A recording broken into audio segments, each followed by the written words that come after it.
Hi Maria. Valentine's Day ni kesho. Je, Valentine's Day inamaanisha nini kwako? Valentine's Day ni siku ya kupeana zawadi, maua, chocolate, kadi au namna yote ile mtu ambaye anaweza akahisi anapendwa na kujaliwa. Ni siku ya kujipenda mwenyewe, siku ya kujitunza na kufanya kile ambacho kinakufurahisha zaidi mwenyewe. Valentine's Day kwangu inamaanisha siku ya kuonyesha upendo na kuthamini watu tunaowapenda. Inaweza ikawa familia, marafiki, mtu yote. Kwa wengine ni siku ya kuanzisha mahusiano mapya.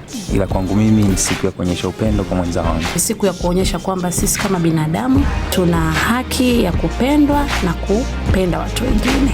Hi Abubakari. Hi.